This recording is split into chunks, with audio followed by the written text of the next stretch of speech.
Hello and welcome to everybody who has just joined us for this webinar. This is the second webinar in the mini e-course series on how to review IPCC assessment reports, webinars and guidance for climate experts, which is hosted by the Future Climate for Africa program. Today's webinar is entitled How to Conduct an IPCC Review. My name is Karen Morris and I'm a communications officer at South North in Cape Town, and I'll be the moderator for this webinar.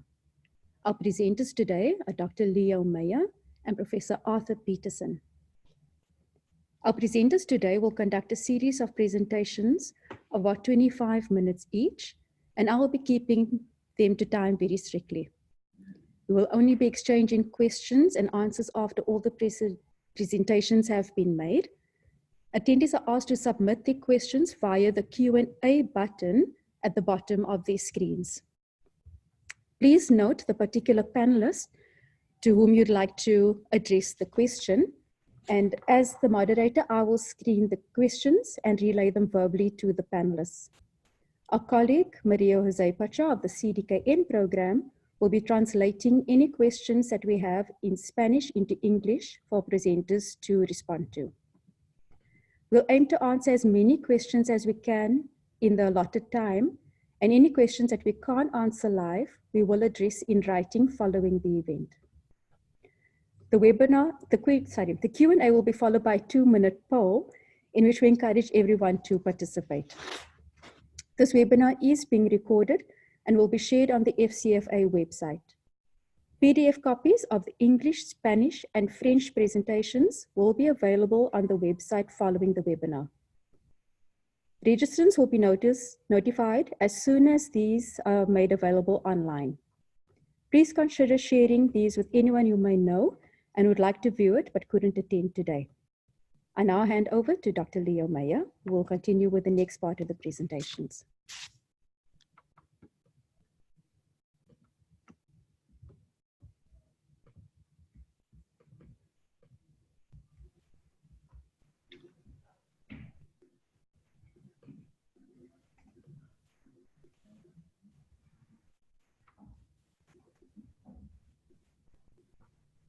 Karen, can you hear me?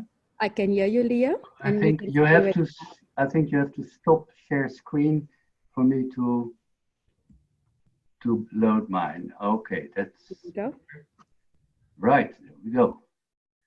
Hello, everybody, and hopefully you see the first slide of my part of the presentation in front of you on how to conduct a review. Let me very briefly introduce myself. I have been involved in the IPCC since 1995, and I have been project leader and author for several reports. Last one was the synthesis report of 2014. Now I'm independent, but I'm still contributing, as I believe that the IPCC reports are crucial to keeping the world informed about the threats of climate changes and the way to deal with them. You may recall the previous webinar, how the IPCC works. You can consult it on the web page and the recording. And now we will go in more depth on actually how to do the review. And let me start with what we call the learning objectives for this part. Leo, can you start sharing the screen? Oh, that's probably... Okay, how is it now? Fantastic. Do you see okay. Apologies for not sharing the screen before. I forgot to push one button, but there we are. Learning objectives for this course. If you have followed the full course, including the previous one, you can describe how the IPCC works. You will be able to phrase effective review comments based on your own experience. And it would even be best if you could introduce some additional knowledge from local and regional scientific literature assessment reports. We have to make one disclaimer, actually. Everything we tell you here is our own responsibility from Future Climate for Africa and the presenters. It is not a formal project by the IPCC, but they have reviewed it and they supported it fully. Let us describe in brief the writing the review process. This was handled in the first course last week as well, but let me recap it. Of course, first of all, about a report, the panel, so the government representatives of IPCC, they decide about the outline, and then an author team has to be selected by all the officials in the IPCC. Authors will start what they call a zero order draft, which is just an internal piece of work. But once that has sort of matured, they will have a first order draft ready that should be reviewed for 8 weeks by experts, like you, for instance. And now, currently, there is the review of the first order draft of the Work Group 2 report of the 6th assessment, which is on climate change, impacts, adaptation, and vulnerability. And we hope to get you engaged in that one. When they have dealt with all the reviews, they write a second order draft and also a first summary, a summary for policymakers called SPM. That is also reviewed simultaneously by both governments and expert reviewers. Then the authors will have to write a final draft and another reviewed summary that is reviewed for governments by governments only. And then everything is lined up for a official approval session by all the governments, a panel session where they will approve the summary for policymakers under scrutiny of the authors, line by line, and also accept the underlying report. Then it's not finished yet. Then the report still has to be published officially when all the grammar errors and typos and editing and layout things are completed. Now, let me also a bit of a recap. What are who are the actors in the review process? The first ones, the expert reviewers, what it's all about. They volunteer to review parts of IPCC reports. Expert reviewers can be nominated by governments, by non-governmental organizations, academia, etc. But they can also simply register themselves without any nomination. And that is where we would like to focus on as well. It's important to know that for a first order draft, the governments are not yet involved. They only come aboard when the report is a little bit more mature and when it has a summary for policymakers in draft form. The authors, lead authors and coordinating lead authors, they have to consider each and individual review comment one by one, and they have to justify the manner in which they respond to them. And their response files actually will become public after publication. For the report of Working Group 2 that we are looking into later, that will be actually in a little bit more than 2 years publication. Important to know that the review process is overseen by what we call review editors. These are senior scientists with IPCC experience, ensuring that all substantive comments, so notice spelling errors, etc., are dealt with appropriately, and they have to report about that to the panel as well, that they agree with the way it's handled, and without their signature, there is no report. So their role is quite important. Now, of course, the question that you may ask is how actually do you become an IPCC expert reviewer? And on the outstanding review of the report on impacts, adaptation, and vulnerability, which is running actually now until the 13th of December. Well, the first step is quite simple. You have to register at the link, which is also available at the website. Once you've done that, you have to take a couple of hurdles. You have to self-declare your expertise. And if you have publications, you can mention them. If you have no publications at all, that is not a problem. You only have to declare that you're an expert on a certain area in climate change, but normally you will be accepted. And they will send you credentials, and that will give you access to the draft chapters. And I will give you an example of that and other documentation that you need for doing the review. And then you have time to upload your expert review comments until the 13th of December, midnight. Now let me do a little sidestep, see if that works.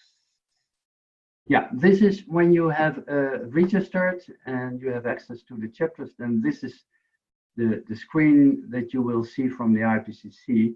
I'm not going to read it out. You see here all the chapters, unfortunately without the titles, but maybe they will restore that later. But what is important here is this sentence: all draft chapters and figures are confidential and provided solely for the purpose of this review. Drafts may not be cited, quoted, or distributed. And you have to sort of agree with that before you can continue. I have made a list of the chapters, including their names, because it is a little bit easier to find when I have downloaded them. I'm the expert reviewer as well. So you can see a long list of chapters, but it does include from chapter 9 to chapter 15 regional chapters, which I think may be of particular interest to you. Let me give you one example for the chapter on Africa, for instance. You can see at the top of it all the authors. Maybe within your network you may see some familiar names. If I scroll down to part of the table of contents, you can see an executive summary. That will be actually the first thing to read to get a general idea, and then you can pick and choose whatever part is of interest to you. I would also like to particularly note at the bottom of the table of contents are the FAQs, the frequently asked questions. For instance, is there hope that African countries would be able to secure food for their growing population under changing climate conditions? These are general questions, but they're very policy relevant, and then the authors write whatever they know from literature to answer those questions. Let me give another example, which is on Central and South America. It's basically follows more or less the same format, but also here an executive summary and a couple of chapters in all sections, and a series of frequently asked questions. Well, I hope this sort of will raise your curiosity. Actually, when you want to note down your review comments, there are specific Excel sheets that you can download. You have to indicate the chapter and exactly where you can find the lines that are relevant, and then you can write your comments. It also contains a page with detailed instructions, actually how to do it. You have ample time to sort that out. And let me go back to the main presentation, if that works. Just hold on a second.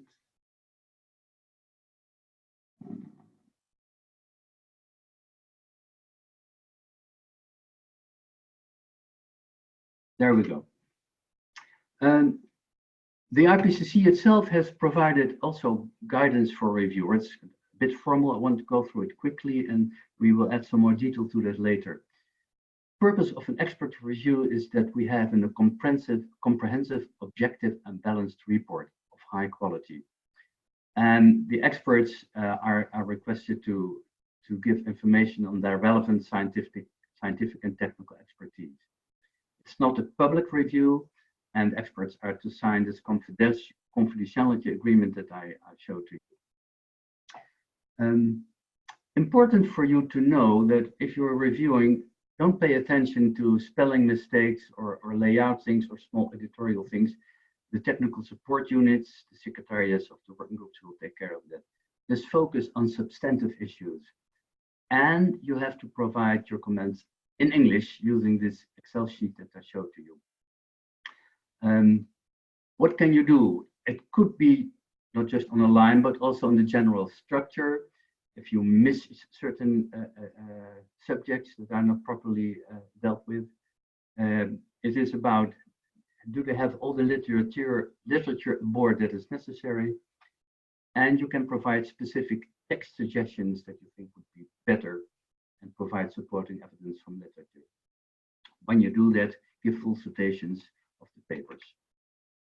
Another way is that normally, of course, chapters expand because authors want to write everything they know, but not everything would be really interesting for society and the policymakers. So if you see things that could be shortened pieces of text, please let the authors know. It's not just text, it's also graphics and tables that need to be transparent and understandable. And of course, you cannot add much new text because authors are required to work within page length constrictions. That constraints that has to do with basically with time and money. When you are a first-time reviewer, you may wonder, all these chapters and more than 1,000 pages, where to start? Well, we have written a small guidance for first-time reviewers. You can find them on the web. And let me highlight some points out of that.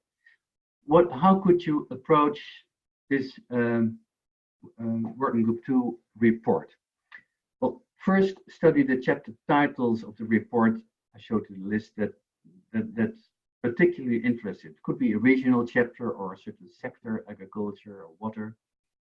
Start reading with the executive summary and the table of contents, and then pick and choose issues that are of interest to you. Then you sort of dive into the chapters. What helps me actually is using the search function in the PDFs for finding certain catchwords that are particularly important. For instance, for the Netherlands, extreme events and sea level rise, and maybe something different for other countries. Very important is be critical, because authors may not know everything. Your knowledge counts as well. And don't be afraid to say, well, I don't understand this. This is jargon. This is not consistent with other informations. The graphs are not clear, and we suggest to do this and that. Are the messages clear? Because this report is not specifically written for other scientists, but it is specifically written for policymakers and the society at large. So are the messages, at least the key messages, are they clear and understand? And are they relevant without being prescriptive? This has been explained in the previous webinar. IPCC can inform policymakers, but IPCC does not prescribe what policymakers or companies or societies have to do. Is important information missing, or parts that are overlapping or even repetitive? That happens. Also mentioned the substantive comments. It's a little bit repetitive here. And I think we are well ahead of time here, and I would like to hand over to my colleague, Professor Arthur Peterson, and stop share screen, and then ask her, Arthur, it will be up to you to continue. Thank you, Leo. Let me start my video.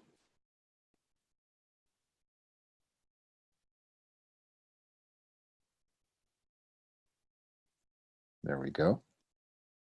So my name is Arthur Peterson. I'm a former colleague of Dr. Leo Meijers, where we both worked at the PBL, Netherlands Environmental Assessment Agency, and have also been, like Leo has been, a delegate of the Dutch government to the IPCC, where you have the role to make sure that the IPCC reports from the government's point of view are both understandable as well as usable. And one of the things I've been very much involved with is also the quality of the reports and the language that has been used to talk about uncertainty. So what I will do now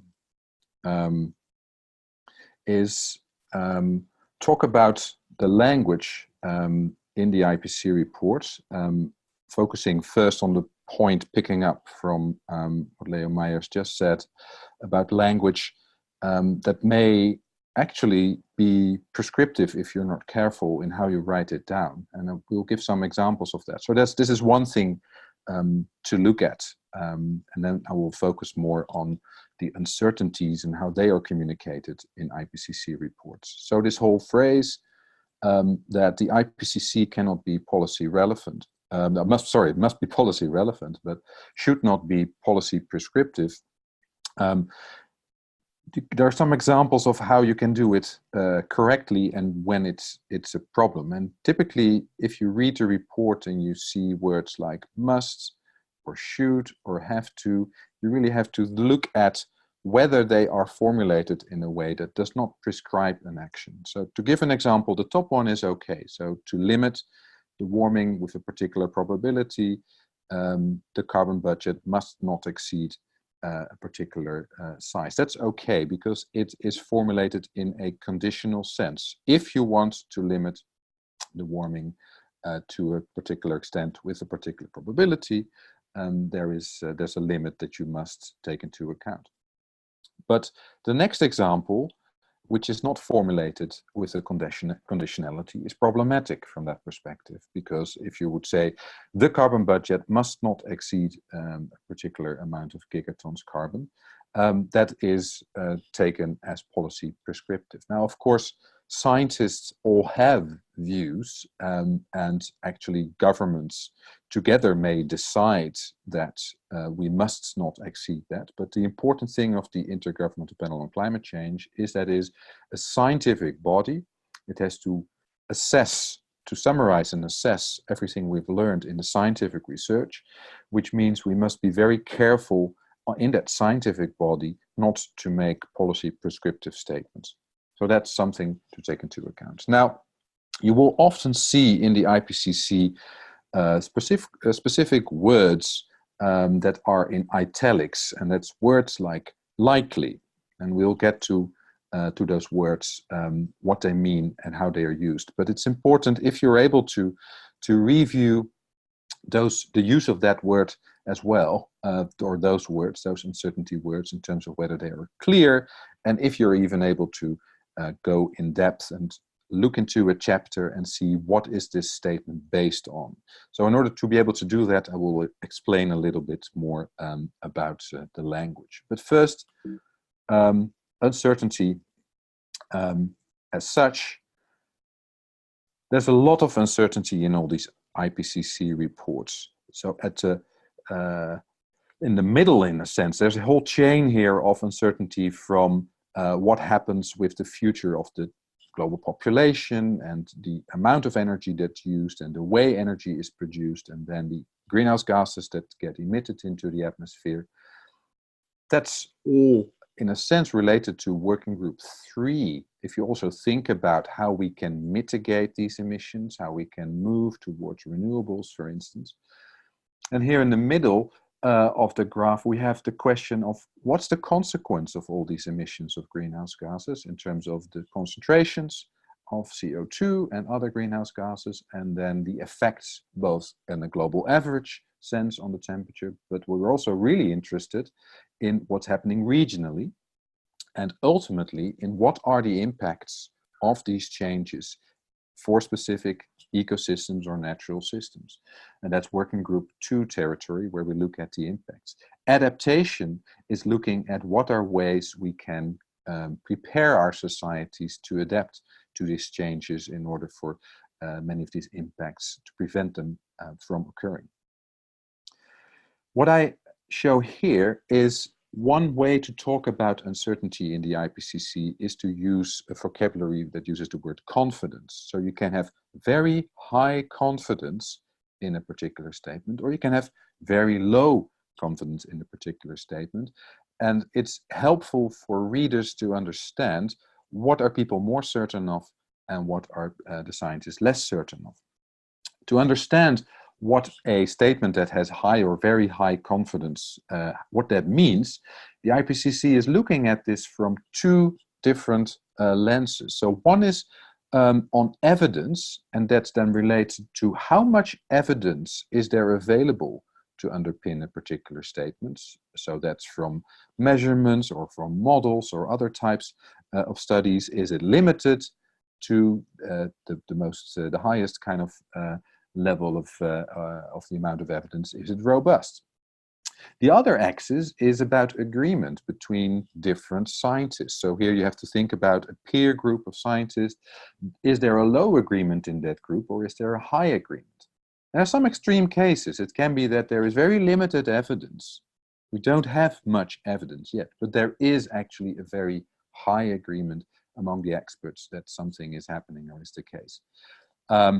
Only if this is really dark, if you are in the, let's say, upper right-hand corner, is where we would expect statements to have, in a summary statement, a high confidence or a very high confidence. And I want to give an example of that, which is from the latest special report on oceans and Cryosphere, which came out recently.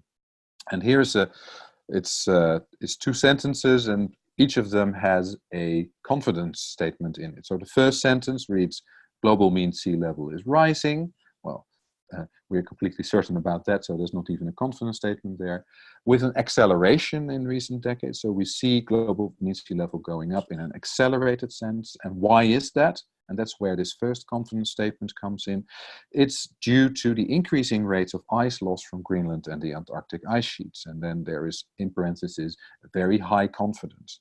So that's just to indicate that there is a large agreement among the experts, and there's robust evidence that these ice loss from Greenland and Antarctic are increasingly being lost.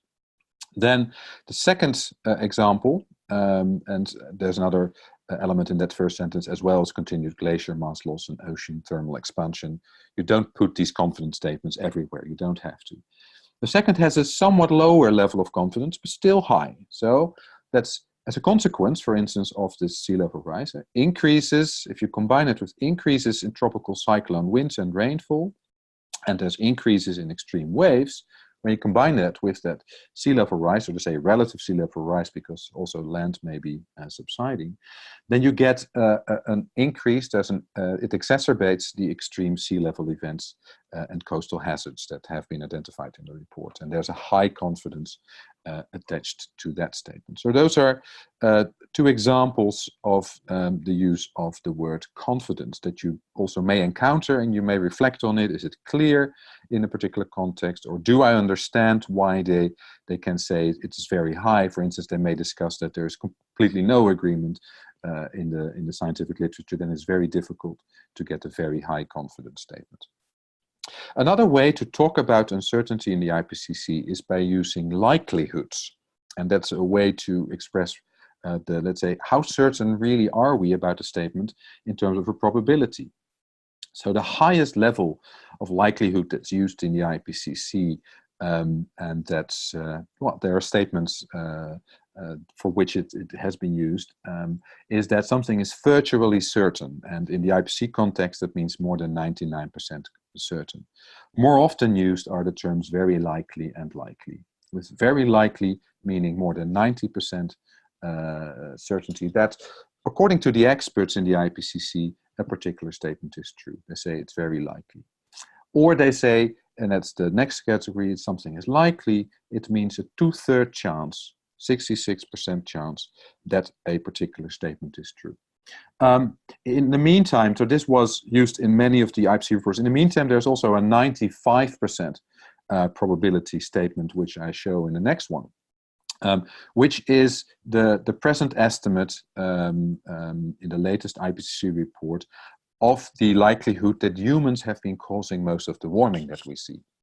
So the largest part of the warming over the past half century is extremely likely due to anthropogenic causes. And this assessment of 95% chance includes all the uncertainties that the scientists are reflecting on, both in measurements but also in climate models. And it's important to realize that models are very often used and have to be used in climate change studies. And there are some graphs in the bottom that show different model results that illustrate this statement that it is now extremely likely, 95% certain, that humans are causing most of the warming.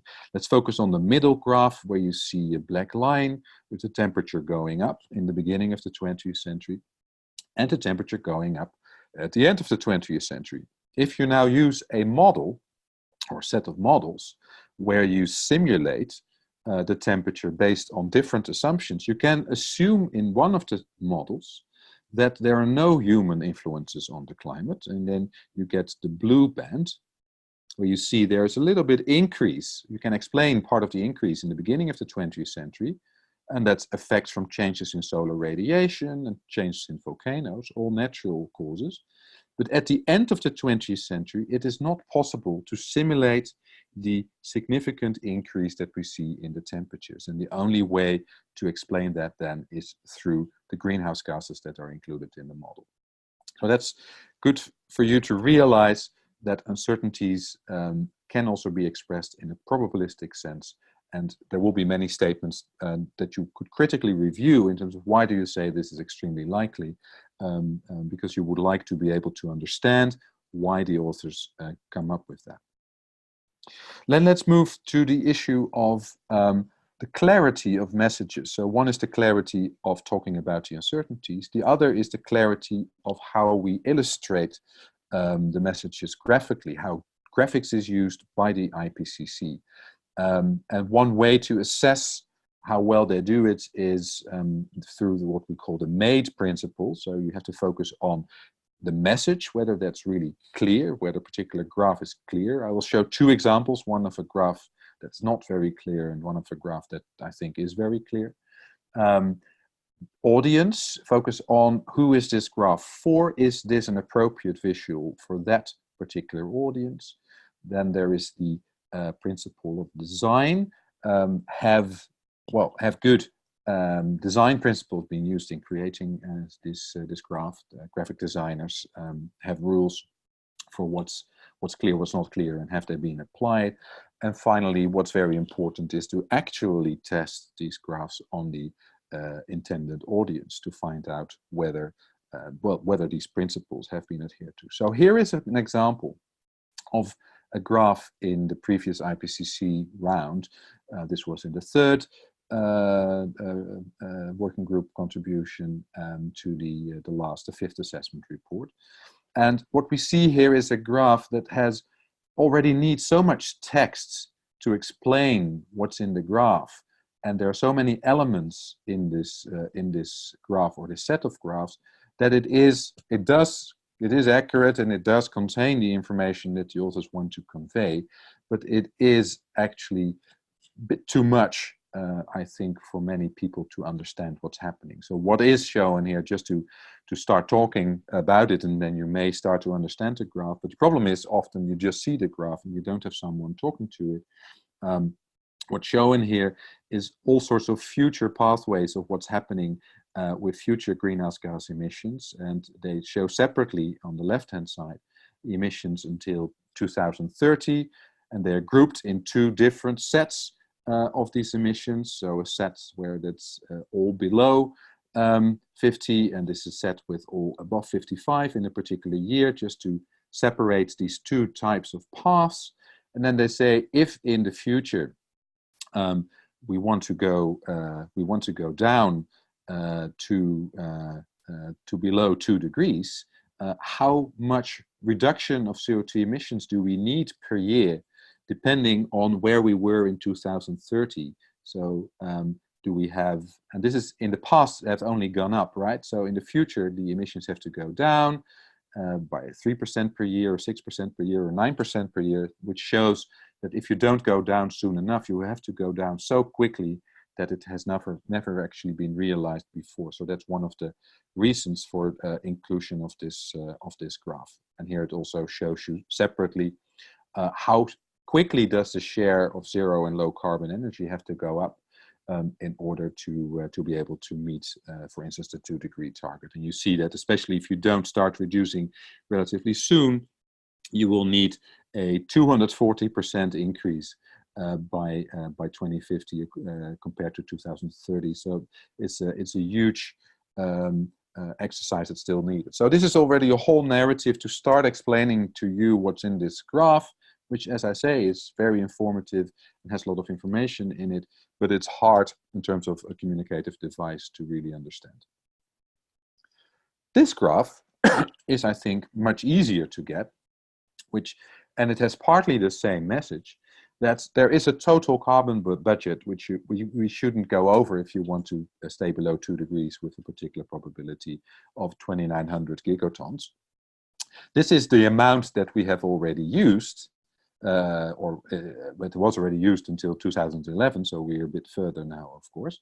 And this is the amount then that's remaining, while knowing that we are emitting about 40 gigatons a year. So this is not going to last very long if we don't do anything against that. So that's, I think, a very useful graph, a very simple graph to bring home the same message as in the sense in the previous graph.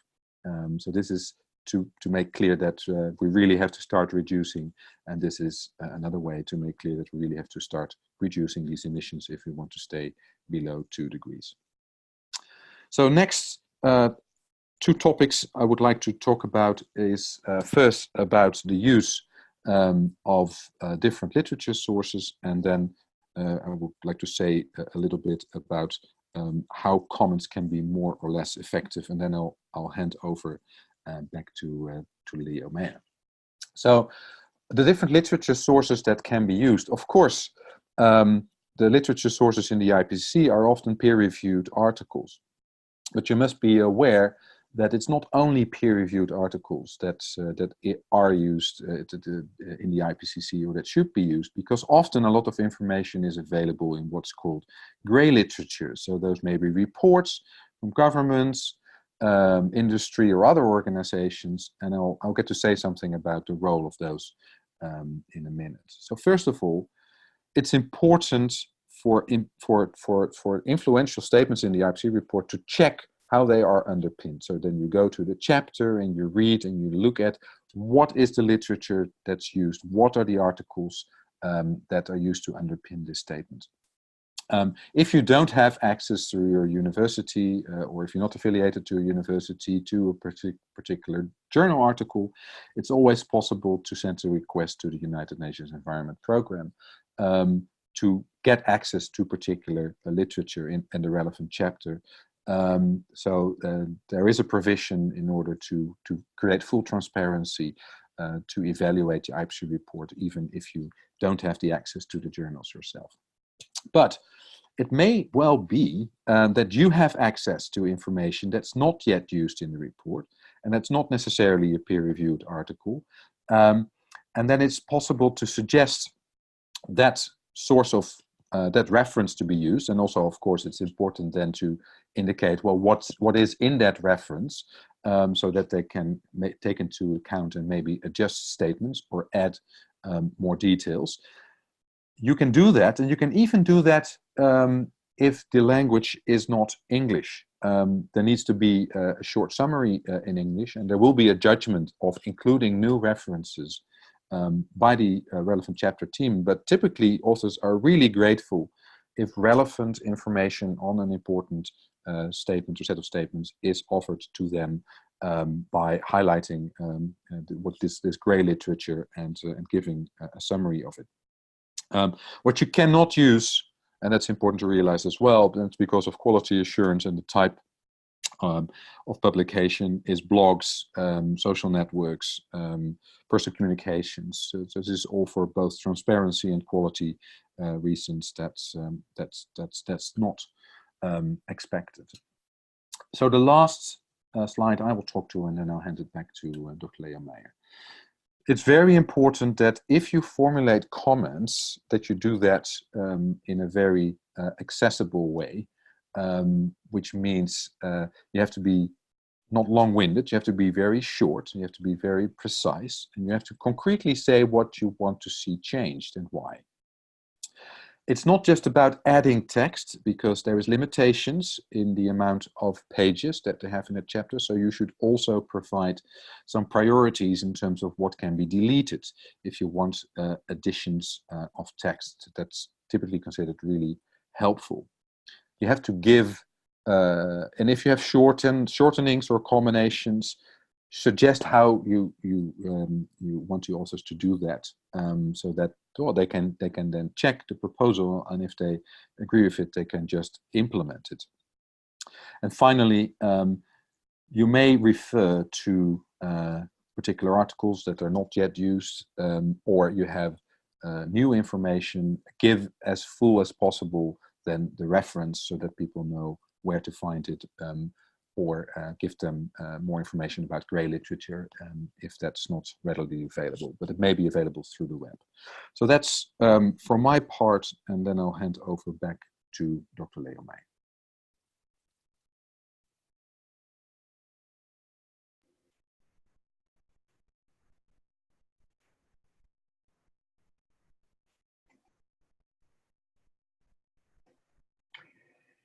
So, again, hello everybody, and thank you, Arthur, for transferring to me. Once you have gone through all of this and you have submitted review comments, then the next question, of course, is... Sorry, Leo. Yes. Sorry, W. Just check that your video is on. It's just requesting permission on your end. Start my video, sorry, yes. Okay, am I visible now? Yes, you are. Okay, and my slide is also visible? What do It authors is. do with comments? Okay, I'll continue. So what do authors do after you have delivered your comments? Well, first of all, as said, each comment must be considered. And remember, that's a hell of a job, because one report, one draft report may get over 20,000 comments, and each and every comment has to be looked into. They can do different things with the comment. They can accept it and adjust the text. If they think it's not a valid comment, they can reject it. What often happens, it's combined with other comments, and then parts of text are rewritten. Sometimes authors have no clue what to do with the comment, and they say something like a thank you or noted or rewritten. There are many, many variations. Authors will focus on substantive comments and not on spelling mistakes or editorial things, but sometimes the difference is quite difficult to see. Even moving a comma from one part of the sentence to another part of the sentence may completely change the meaning. So it's not always easy to discern between those two. As said, actually, all the author responses will, at the very end of the publication, become publicly available, and then you can check what they actually have done with them.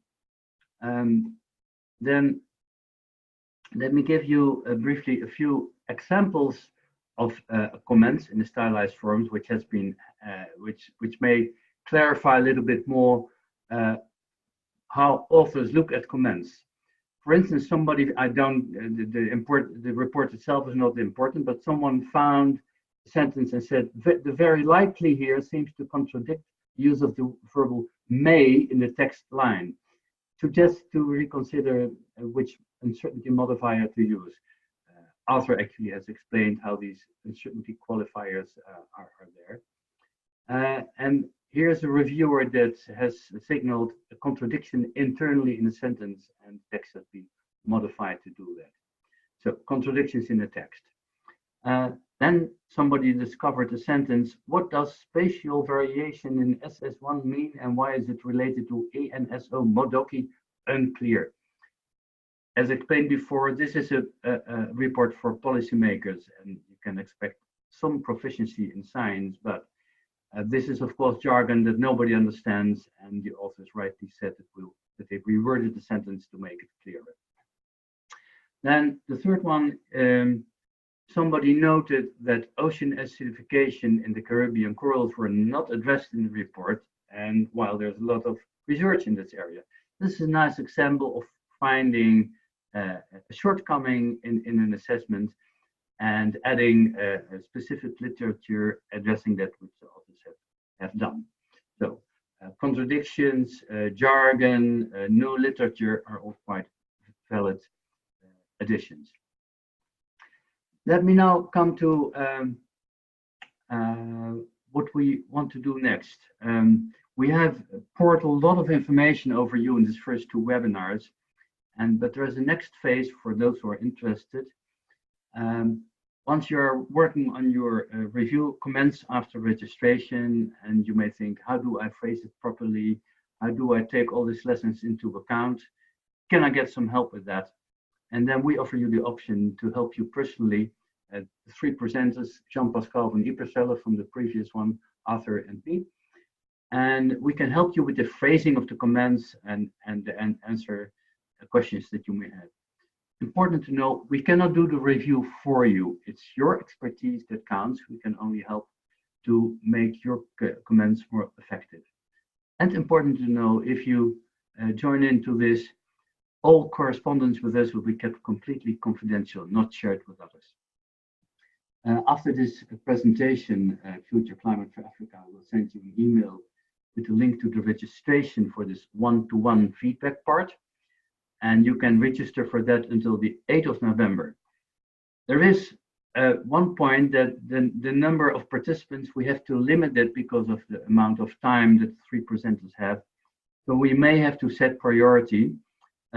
First-time reviewers from developing countries are, I think, the most important, and may specifically call upon women climate scientists. We think that a gender balance in review is equally important. But we will do this all on a first come, first serve basis. That brings me almost to the end. We have to acknowledge a couple of sponsors that made all this work possible. It's British funding actually in the main part. And where do I have it? The NERC is the Natural Environment Research Council, and UK8, it's a part of the Development Cooperation Ministry in England. Dutch Ministry has given some support, and IDRC in Canada. We are of course grateful for them for their support. Just bear with us a couple of more minutes for the last parts.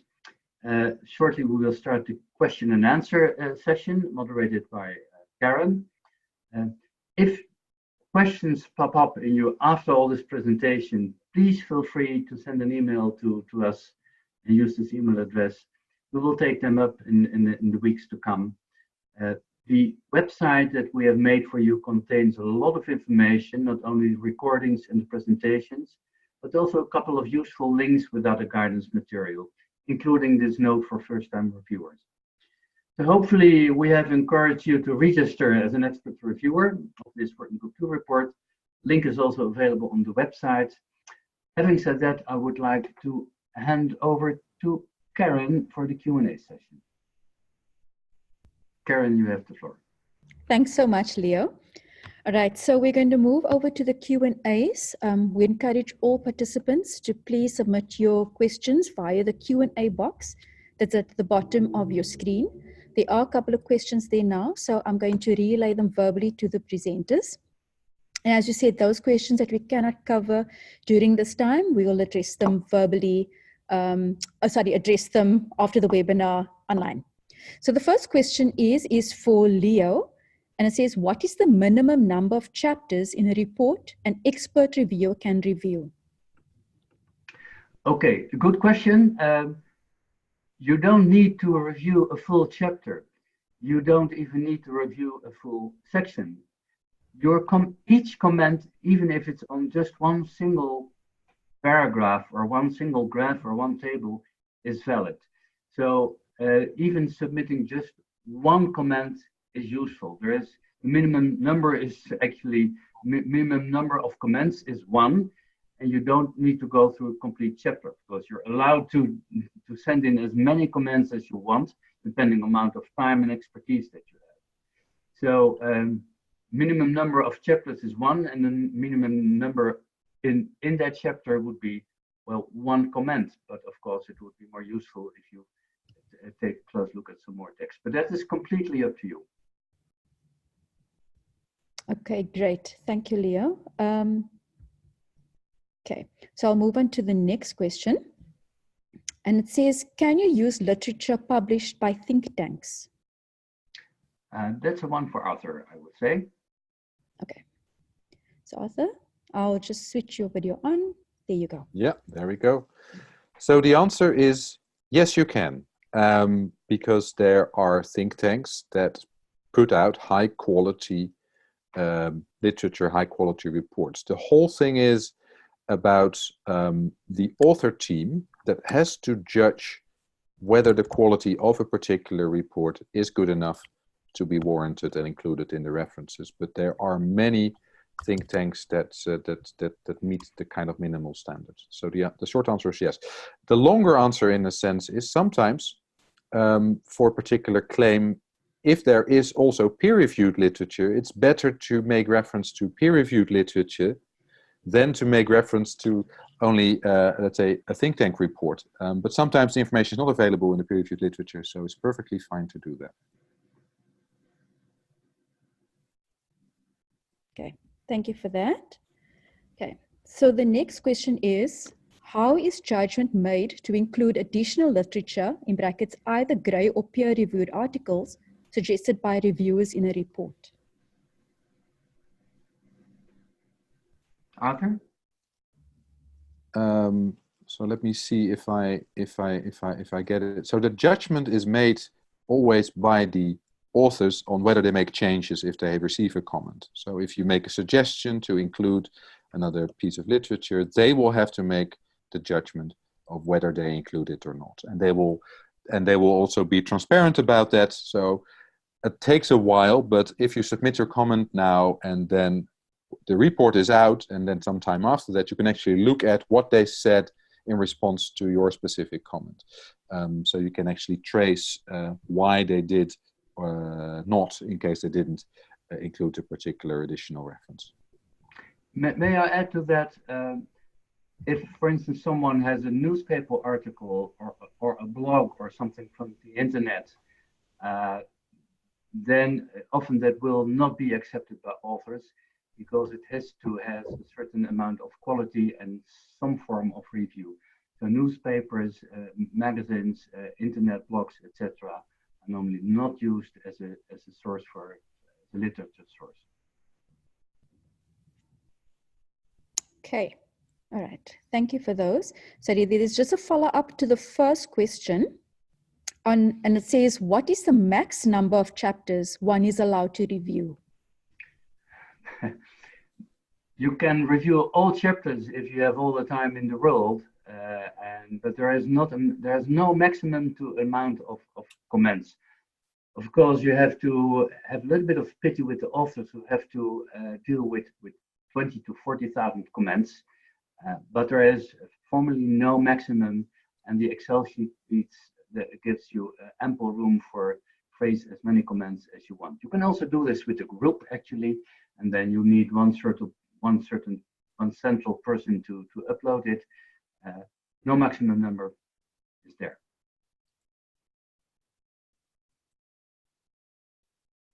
Next question. Yes, thank you for that. The next one is there a deadline, number of days or weeks given for reviewing a paper? Absolutely. For each review of each report, there's a very strict start and a very strict deadline.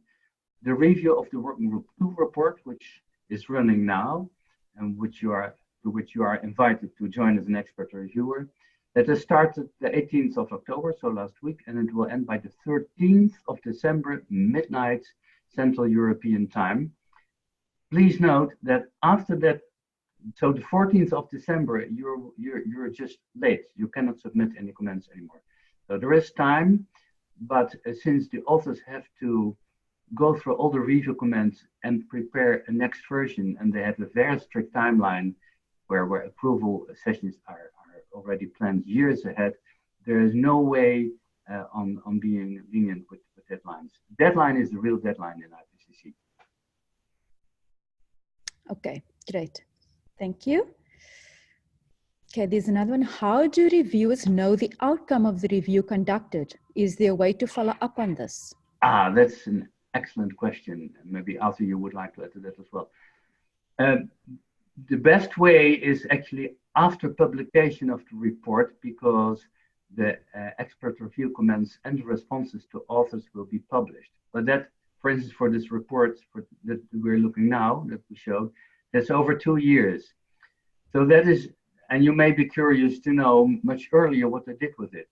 Now, the only way to deal with that is also review, in this case, the second order draft of the Working Group 2 report, and register again as an expert reviewer, and then go to the text and see if it has been changed and if your comments have been somehow taken into account. If not, sometimes there may be the possibility to contact authors, but of course they don't want to be spammed by hundreds of emails. But theoretically, if you think, well, this is really something that should have been taken into account, you may try to contact the authors through the technical support units of Working Group 2. You can find them, their addresses on the internet.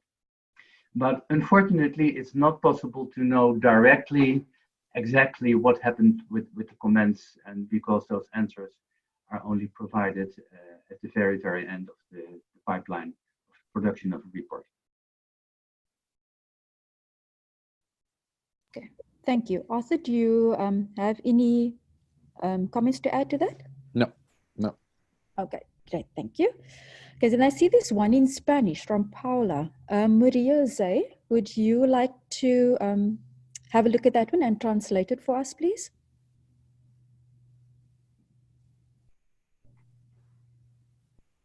Hello, yes, I'm trying to find it out. So if you can continue with the next one, and I can have a look at that particular question. Okay, no problem. You'll just let me know when you're ready to.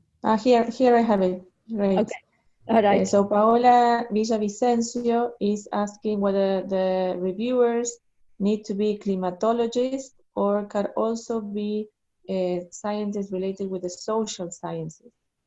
So that first question. Then whether reviewers need to participate necessarily in the two revisions, the first and the second draft, or a reviewer can choose if it's only one of the draft is reviewed. Shall I answer both questions, Leo? Yeah, go ahead.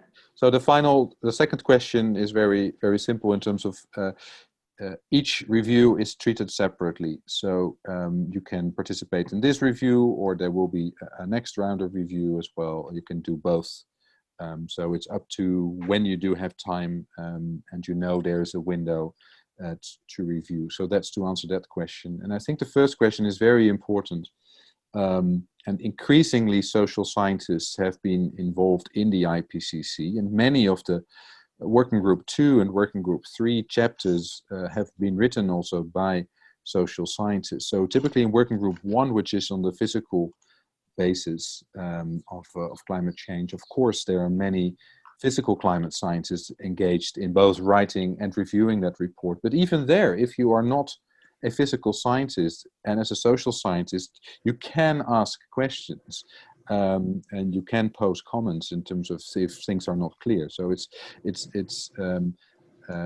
about and because these things are also for policymakers that are often themselves not climate scientists, right? So that already points out that with many different disciplinary backgrounds, you can give good comments. Now, the Working Group 2 report that we are that we can review is very heavily combination of ecological statements on the impacts, but also social science statements on the impacts, and adaptation is very largely also a social scientific question. So even in terms of the specialty, particular articles that you may be aware of, particular approaches that are not properly handled yet in the IPCC report, you can give a contribution as a social scientist. Yes, may I add to that? If you have participated in the expert review of the first auto draft and you have submitted comments, then you will automatically be invited when the second auto draft is due, and then you will be invited again to comment. But it is of course not compulsory. It will be totally up to you whether or not to do that. And one more, all disciplines are very welcome in IPCC. Social science, physical science, but also legal people. And actually, it is really important to have use of all different disciplines from that you have in universities and have all those different views integrated in an IPCC report. Next question. Okay, thank you.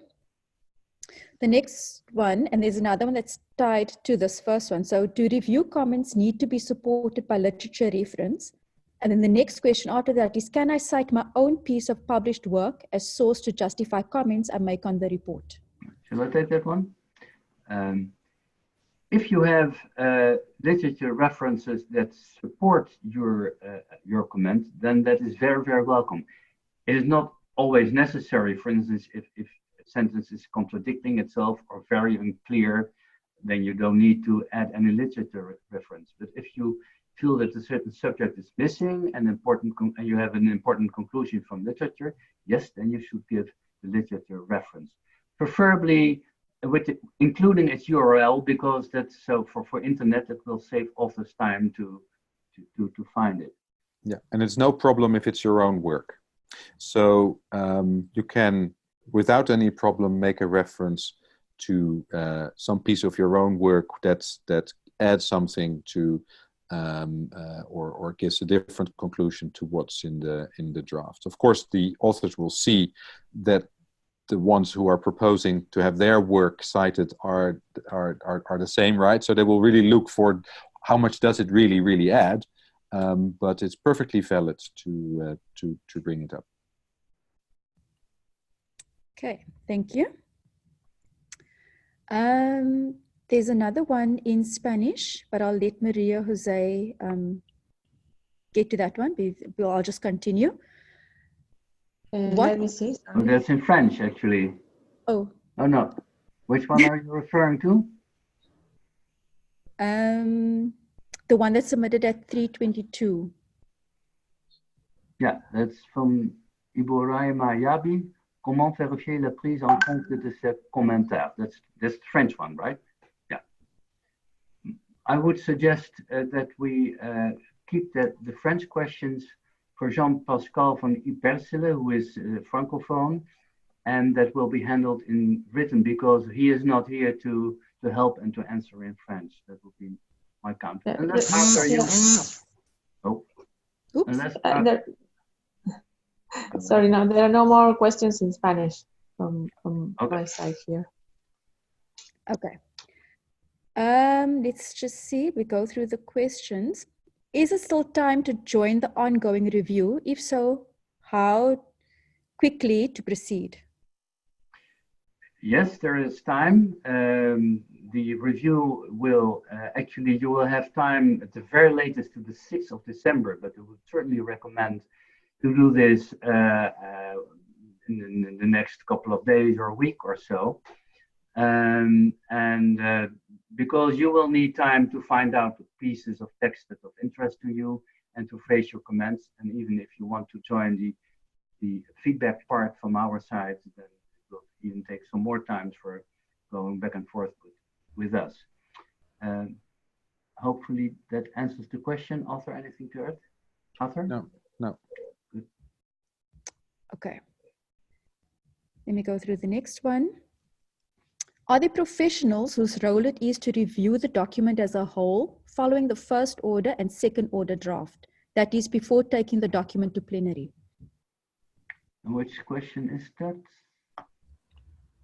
So let me start answering that question. So in terms of professionals, some governments, so I believe that governments have a huge responsibility to use the resources that they have. For instance, if they have national government labs or they have scientists on the government payroll, to put some of them to the task of as a professional, in a sense, to do this peer review as of the IPCC report as part of their jobs. So there are some governments that gives this a task in a very professional way, dividing up the work. But there are not many that really do that. So maybe Leo, you can expand on this one. I'm not quite sure what the question was. Could you help me? Yeah, so that's the question from 226. Are there professionals whose role it is to review the document as a whole following the first order and second order draft? Well, in practice, I think hardly, because it's just too much work. What happens with the second order draft review, when there is a summary for policymakers, then it's easier because that is only 20 pages or so, 25 pages. And then people with a general overview can review the whole, at least the summary of the whole report. But going through all the chapters, which is not for just one individual or one party or just one country, I think just too much. Okay, thank you. All right, then we've got another question. It says, is there a chance to discuss the comment with TSU, LA, or CLA in case it's rejected, in order to know what the reason is for the rejection? Normally not. You will only see if a comment is really rejected at the very, very end of the process. And what authors have to do, actually, if they reject a comment, they have to add the reason why. They cannot just say rejected, they have to explain why, because it contradicts literature or whatever reason they have. And correspondence on that may be in some cases possible, but it's actually not quite often used. And there is, as far as I know, not an open platform or so where you can continue questions and answers on rejected comments. Okay, thank you, Leo. How can I maximize my input in reviewing with limited references, especially in Africa? Shall I take that one? Yeah. As an individual, just try to find that part where you feel that you really have additional expertise. If you have that and you see in the text that authors have missed something, then you can make a very important and valuable contribution. But your guide will be your own expertise and your own interest in the subject, what you can bring to the IPCC. So I think that should be the answer. Have you a better answer, Arthur? No, I mean, it's maximizing your input is indeed where do you also really want to spend your time and energy on in terms of which conclusions are most important for your region.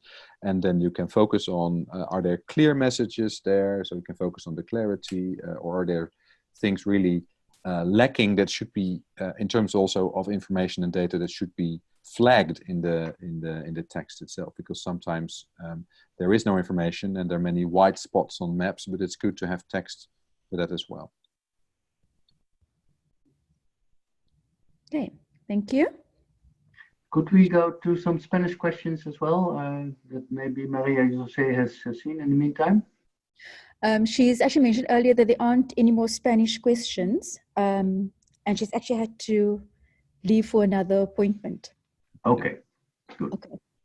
So there is another question. What are the main next steps for doing the review? Okay, as we said in the presentation, one, register as an expert reviewer through the link that has been provided to you in this presentation, but you can also find it on the web and also on the website of the IPCC itself by Googling. Once you have registered, you will get access details to download the chapters, and then perhaps read the guidance for first-time reviewers first, which you can find under the useful links section of the FCFA website, and take it from there. And if you stumble on questions and unclarities, please send an email to info@futureclimateafrica.org and see if we can help you with next steps. And so first deed to do is register as an expert. By the way, important to tell, if you register as an expert, but for some reason you don't submit any comments because you don't have time or you agree with everything or other reasons, nobody will come after you. The only thing is you won't be registered as an expert reviewer in the report because you haven't submitted anything. But that happens, of course. Sometimes people register as an expert reviewer, but they may have other priorities in life and are then not able to submit reviews. So don't worry about that. All right, thank you. Then we have a question. What if my current unpublished research findings are quite relevant to be included in the report? So let me take that one. So in general, the statements that are included in the IPCC report have to be based on published outcomes. So if you have discovered something which is really relevant, which is not yet published, it can as such not be included.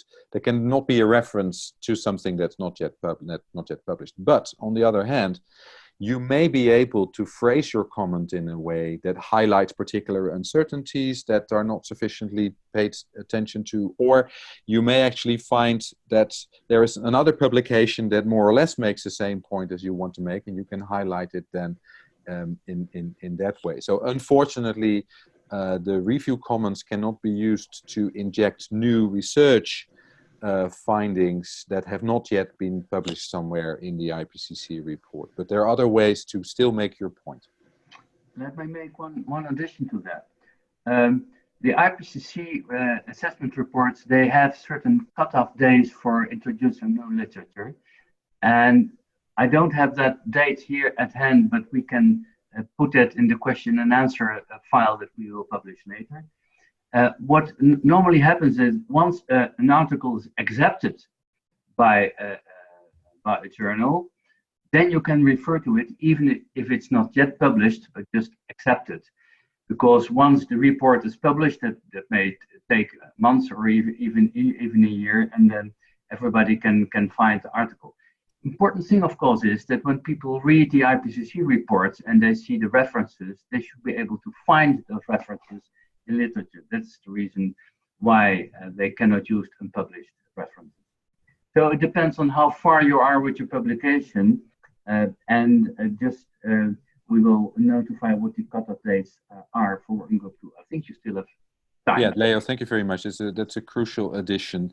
That at the moment you make your comment, it doesn't yet have to be published. Yeah. Okay. Right. I think we only have time for one more. And it says, do reviewers get recognition for the work done? Are these mentioned anywhere in the final document? Yes, absolutely. The final publication will contain an annex, and in that annex, all contributors and all expert reviewers are mentioned there with their name, their affiliation, and their country.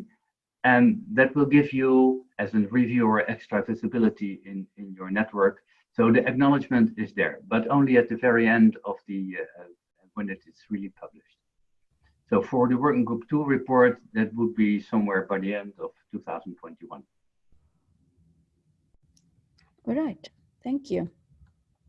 Those are all the questions we have time to cover today. As we explained earlier on, the answers that we weren't able to cover will be done in writing, and we will notify participants following the webinar when these are all available online. We'd like to thank Leo and Arthur for addressing all those questions. What we will do now is launch a 2-minute poll, and we encourage everyone to please participate. It should be popping up on your screen now. So there are 5 questions which work on a scaling method, and your answers will provide us with insights on how we could improve our webinars. While the poll is in progress, I'd like to take this opportunity to thank all the participants for joining us today. We hope that you found the information valuable. Thank you to Professor Arthur Peterson and to Dr. Leo Meyer for handling your presentations, and also to Maria Jose for handling the question in Spanish. Also thanks to my SSN technical team for assisting during the webinar. This is just a reminder that the webinar recordings and copies of the English, Spanish, and French presentations will be made available on the FCFA website following the webinar. Participants will be notified once these are available online. There will also be an opportunity to receive one-to-one feedback from the presenters, but more information on this will be shared following the webinar. That concludes the poll. Thank you everybody for participating. This also ends our session for today. Thank you again for your participation and enjoy the rest of the day.